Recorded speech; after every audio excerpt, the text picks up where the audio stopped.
Welcome to Literary Journeys with River. Today, we bring you the summary of Memnoch the Devil, the fifth book in the Vampire Chronicles by Anne Rice. Remember, this is just a summary, not the full book. If you enjoy our content, make sure to subscribe and hit the notification bell. Also, leave a comment telling us where you're watching from. It's the best way to help YouTube recommend our channel. Let's get started. Prologue. Lestat introduces himself as an immortal vampire since 1789, powerful and enigmatic. With his blonde hair and blue eyes, he possesses supernatural abilities, immense strength, telepathy, and the power of flight. Though he requires human blood, he has never tested his limits. He knows around 20 vampires, some of whom he loves, and acknowledges the existence of other immortals. He describes the transformation process and the fate of ancient vampires, trapped in cycles of madness and lucidity. He sees himself as the perfect blend of youth and wisdom, with the refinement of an aristocrat and the sensitivity of modernity. However, he warns that his vampiric nature does not define the story he is about to tell. He seeks answers about his own existence and challenges the reader to join him on this journey, making it clear that he is driven by fear, curiosity, and a relentless desire for understanding. Chapter 1. Lestat observes his friend David Talbot, the former leader of the Talamasca, now a vampire. They meet in a luxurious New York hotel, where Lestat is tracking his next victim, a powerful drug lord who idolizes his daughter, Dora, a charismatic televangelist. During their conversation, Lestat confesses to feeling pursued by a terrifying presence, an entity that has been following him for some time, appearing and disappearing like an elusive shadow. He describes disturbing visions and snippets of conversations that seem to refer to him. Despite his fear, Lestat becomes obsessed with his victim, convinced that eliminating him will benefit Dora. He decides to act that very night as snow covers the city. He bids David farewell, mocking his own fear of hell, and follows the man, determined to kill him. However, the sensation of being stalked persists, as a premonition of something even more sinister. Chapter 2. Lestat stalks his victim, Roger, a New York drug lord with an obsession for religious art. He infiltrates Roger's luxurious apartment, filled with relics and sacred statues, and waits in the shadows as Roger returns home. Fascinated by a statue of a fallen angel, Roger becomes distracted, unaware of the lurking danger. Lestat attacks, delving into Roger's mind and reliving his memories. His childhood in New Orleans, his alcoholic mother, the murder of his wife Terry, and the life he shared with his daughter Dora. Despite the brutality, Roger fights to the end, asking who his assailant is. After killing him, Lestat dismembers Roger and scatters his remains across the city. However, upon returning to the apartment, he discovers that the statue seems to have come to life, unleashing an unknown terror in the vampire. Chapter 3. Tormented by the vision of the statue, Lestat seeks refuge in a bar. While recovering, a man approaches him. It's Roger, but no longer alive. The drug lord's ghost manifests with an eerie solidity, drinking and conversing as if still part of the living world. Despite his disbelief, Lestat finds himself drawn into the conversation. Roger begs Lestat to protect Dora, fearing that the enemies he left behind in life will pursue her. He also asks for a miracle, something to help his daughter continue her religious mission. Lestat refuses, feeling trapped by Roger's intense presence. Finally, he agrees to protect Dora and safeguard her father's relics. Before disappearing, Roger holds Lestat and whispers his story, revealing the secrets of his life and the love he feels for his daughter. Chapter 4. Roger recounts his past, from his relationship with an old smuggler captain to his obsession with the medieval books of Wynkyn de Wilde. Raised in an elegant boarding house in New Orleans, he discovered ancient manuscripts illuminated with provocative illustrations and unknown psalms. Fascinated, he studied them with the help of a Jesuit priest. As an adult, he attempted to found a cult inspired by Wynkyn but ended up involved in drug trafficking and murders. He met Terry, a vulgar nurse with whom he had Dora, his daughter. After killing Terry and her lover, He fled with Dora and raised her in luxury, while she developed her religious vocation. Now, as a ghost, he begs Lestat to protect his collection of sacred art and help Dora fulfill her mission. Before fading away, he warns Lestat that they are coming for him, leaving him in absolute terror. Chapter 5. Lestat, unsettled after his encounter with Roger's ghost, talks with David in his apartment at the Olympic Tower. David insists he recount every detail about the man he saw at dawn in his hotel room. Lestat describes him as an ordinary individual of medium build, ash-blonde hair, and intelligent gaze. The most unsettling aspect is that he spoke to Lestat before vanishing. They decide to go to Roger's apartment to safeguard his valuable collection of sacred art. Upon arrival, Lestat feels an irrational panic, but David is fascinated by the relics. While moving the items, Lestat wonders if the being stalking him is the same that took Roger. That night, he accompanies David to hunt in Central Park, but his friend's melancholy unsettles him. As they walk through New York, a dreadful suspicion begins to torment Lestat. Chapter 6. Lestat travels to New Orleans, determined to contact Dora, Roger's daughter. Upon arrival, he seeks refuge in his mansion with David and visits his dog, Mojo, finding comfort in his company. He then proceeds to the old convent where Dora resides, exploring its imposing architecture and the abandoned chapel. His tranquility is disrupted when the ordinary man reappears, mocking him and insisting they discuss his soul, but allowing him to finish his business with Dora. At that moment, she arrives. Nervous, Lestat attempts to flee, but Dora discovers him. Surprisingly, she shows no fear and immediately recognizes that her father is dead. Lestat confesses that he killed Roger and that Roger's ghost appeared to him, asking him to protect her. Though devastated, Dora accepts his presence. However, when an invisible entity begins to stalk them, Lestat flees, fearing what might happen. Chapter 7. Lestat returns to his home in New Orleans after fleeing from the mysterious being that haunts him. He reflects on his fear and his need to protect Dora. In his garden, he is confronted by the ordinary man, who reveals himself as the devil, Memnoch. Memnoch assures Lestat that he hasn't come to drag him to hell but to seek his assistance. He claims to be weary of his struggle and sees Lestat as the ally he needs. Suddenly, Memnoch transforms into a terrifying creature with black wings and goat-like legs. Lestat confronts him, managing to repel him, which surprises Memnoch. After regaining composure, the devil offers a revelation. He is not evil but God's adversary. He gives Lestat 2 nights to contemplate and leaves him with a riddle, to ask Dora about Uncle Mickey's eye. Chapter 8. Lestat searches for David to recount his encounter with Memnoch. During his search, he finds David conversing with Armand in a New Orleans park. Armand, with his eternally youthful appearance, listens attentively as Lestat describes his confrontation with the devil. Both David and Armand distrust Memnoch and caution Lestat against making any pact with him. Despite their warnings, Lestat feels intrigued. When they inquire about Dora, Lestat reveals his plan to see her for answers. Both vampires attempt to dissuade him, fearing he might involve her in something dangerous, but he remains resolute. Lestat believes that Dora, with her unwavering faith, can offer him a different perspective. Before dawn, Lestat bids his friends farewell and departs, aware that he is on the brink of an uncertain fate. Chapter 9. Lestat abducts Dora and takes her to his New York apartment, where he presents her father's inheritance. She reacts with astonishment and emotion upon seeing the relics and documents. When Lestat inquires about Uncle Mickey's eye, Dora reveals the truth. Her uncle was brutally beaten by criminals, a fact her father never knew. This revelation convinces Lestat that Memnoch possesses impossible knowledge. Dora listens to his story and, instead of fearing, advises him to accept the devil's offer, believing that God wouldn't allow him to be deceived. Lestat feels an irresistible attraction to her but respects her. As they part, Dora asks him to call her if he needs anything. Lestat steps out into the snowy city and calls for Memnoch, accepting his fate.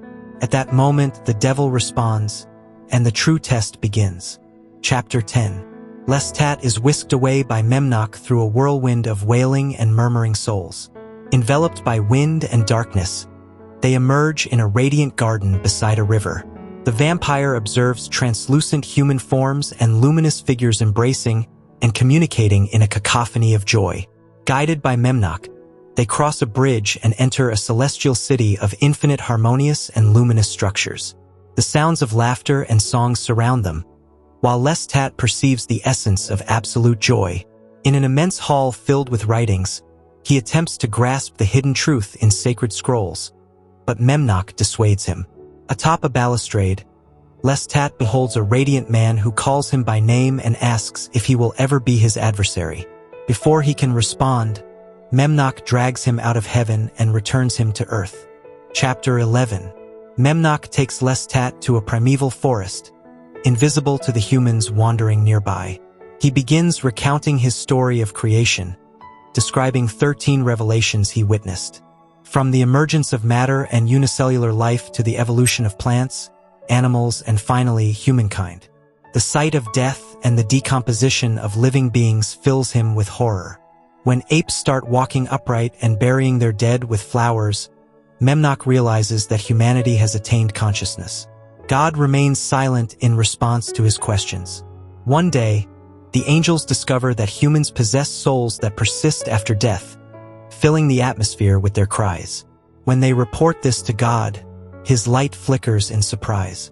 Enraged by this unexpected revelation, Memnoch confronts him and is cast out of heaven.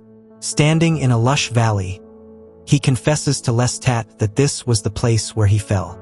Chapter 12. God orders Memnoch to study humanity before making accusations. Alongside other angels, he descends to earth to observe mortal life. Fascinated by human consciousness and their reverence for the dead, Memnoch wonders if souls can evolve. He becomes obsessed with the separation between heaven and humanity, feeling compassion for the souls trapped in darkness. When he encounters a lonely woman, he experiences carnal desire and consummates a union with her in a cave. At that moment, a celestial light surrounds him, and God calls him to account. Memnoch is dragged to the gates of heaven, where he is rejected for crossing a divine boundary. Cast down once more, he falls back to earth, trapped in a mortal body. Alone and exiled, he hears the lamentations of wandering souls as the woman returns to his side. Chapter 13. Memnoch is welcomed in the village as a divine being.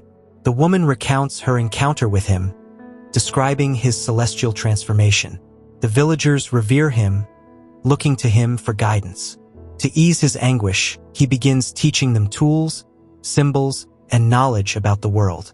He introduces writing, metallurgy, and the calendar, uncertain if this will alter his fate.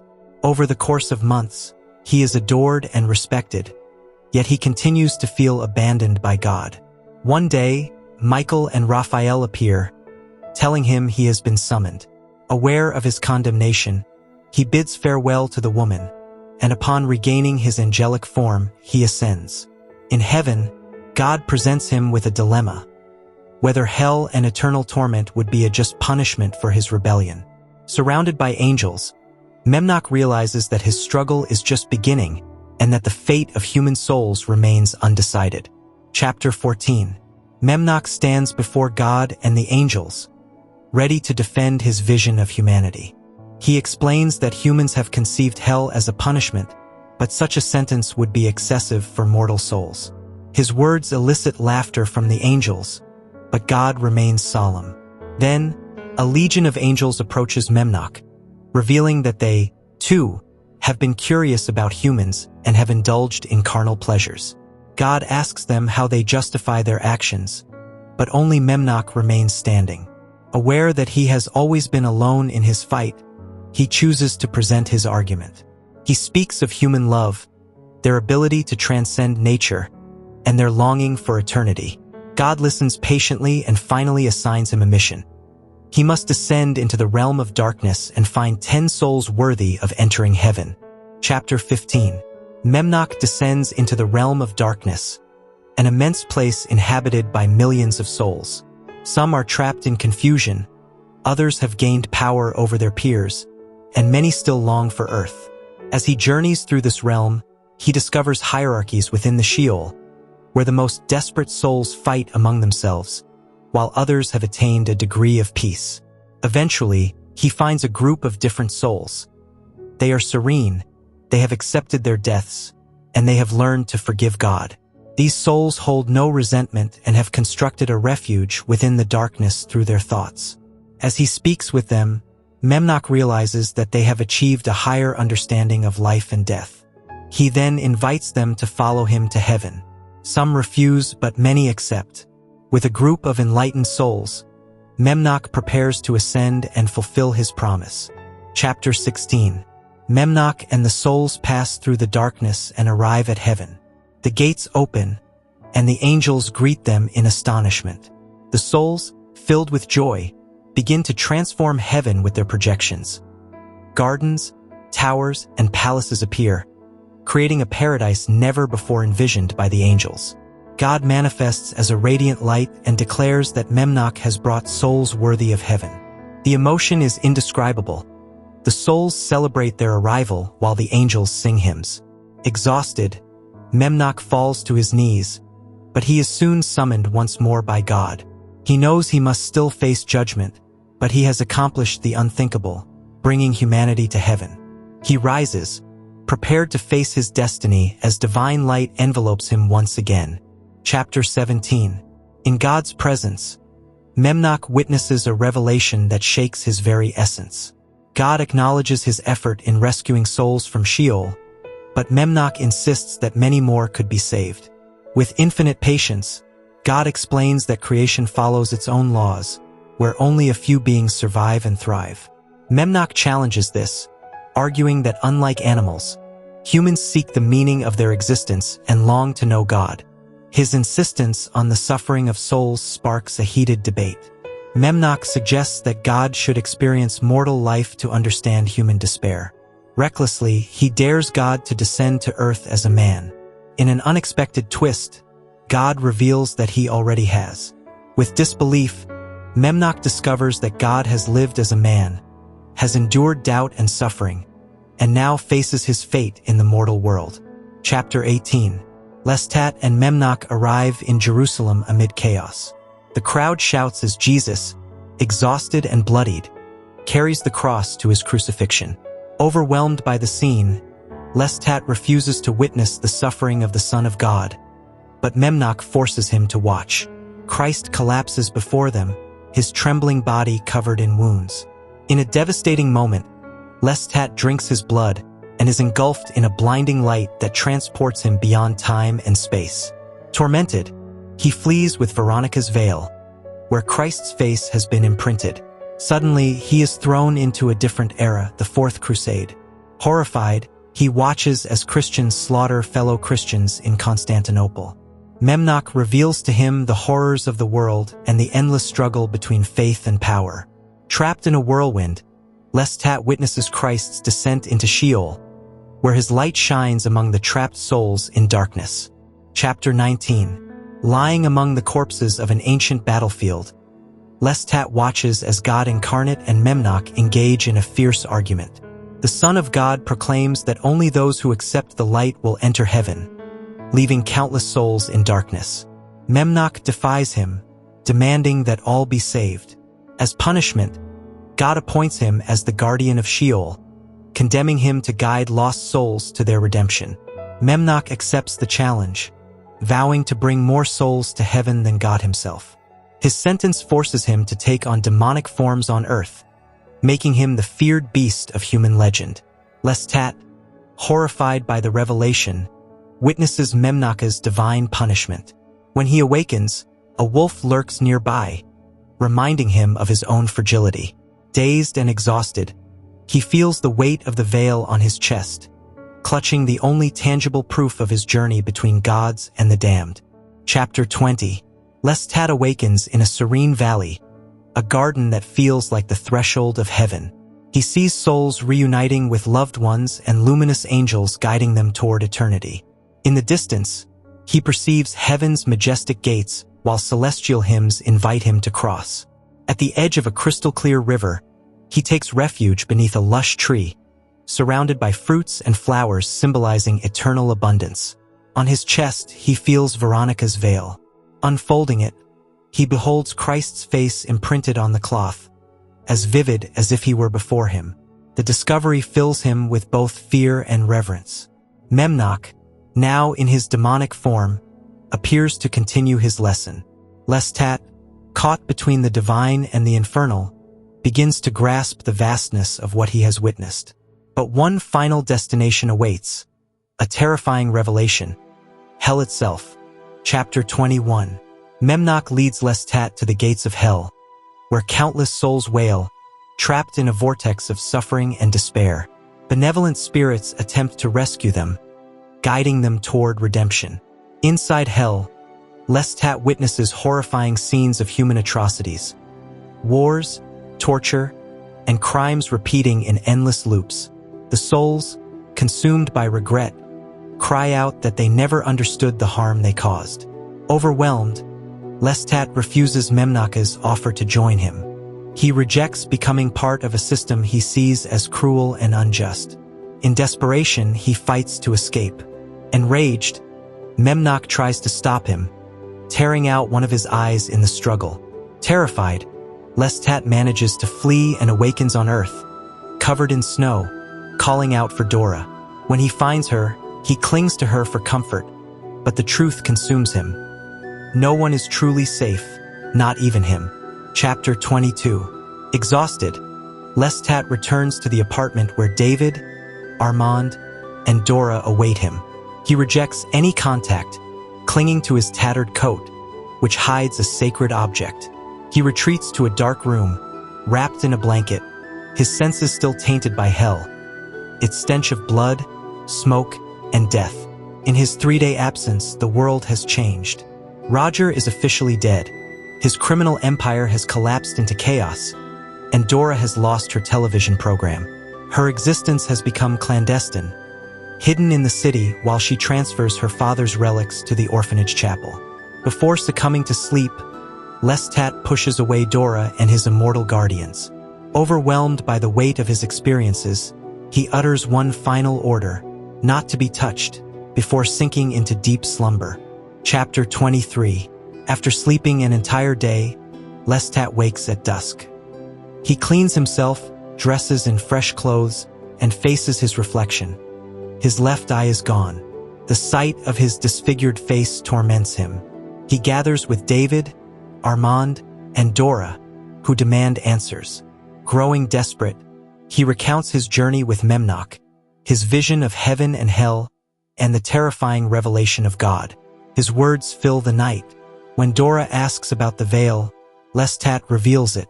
The image of Christ is imprinted on the cloth. Armand falls to his knees, Dora becomes exalted, and David watches in disbelief. Possessed by faith, Dora flees with the veil to the cathedral. Armand, devastated, follows her. In the streets, crowds gather as Dora proclaims the miracle. When the church doors open, the veil glows. Armand decides to immolate himself at dawn, offering his death as proof of faith. Chapter 24. 3 nights later, Lestat and David watch the growing crowd before the cathedral. Dora has founded a movement, and the sacred veil has become a religious phenomenon. Vampires arrive to immolate themselves at sunrise, reinforcing belief in the miracle. Desperate, Lestat shouts that Christianity is cruel, but no one listens. At his apartment, he discovers that Dora has taken his clothes, still carrying the remnants of hell, and they are now in the Vatican's possession. Terrified by the magnitude of what he has caused, he doubts everything. Was he used by God or by Memnoch? David urges him to leave the city. In a fit of rage, Lestat considers destroying the veil but cannot bring himself to do it. Defeated, he accepts that the story has already become part of the world. As fanaticism spreads, he loses himself in his own abyss, unable to find the truth. Chapter 25. The convent Dora had given Lestat was a quiet refuge, far from the religious fervor sparked by the veil. In its chapel, Louis had carefully arranged Roger's relics. Still shaken by his experiences, Lestat found solace in his old friend, who urged him to return home. But his seclusion was brief, as David arrived with Maharet, the powerful ancient vampire. She handed him a parchment with a message signed by Memnoch. Wrapped around it, his left eye, Lestat inserted it and regained his vision, but the letter plunged him into despair. Driven mad, Maharet ordered him restrained to prevent him from losing control. Lestat fought with all his strength but could not resist. In the darkness of his confinement, trapped and powerless, only his fury and anguish remained for the impossible truth he had witnessed. Chapter 26. Chained in the convent, Lestat was guarded by Maharet, David, and Louis. For days, he listened as the manuscript of his story was read aloud, searching for the truth. He refused to drink blood, prepared to die if necessary. Louis, ever faithful, visited him, bringing books by Wynken de Wilde and promising that one day they would read together again. Finally, after nights of confinement, Lestat was released without explanation. Dazed, he wandered through the city, feeling the weight of his destiny. In an empty storefront, his reflection stared back at him.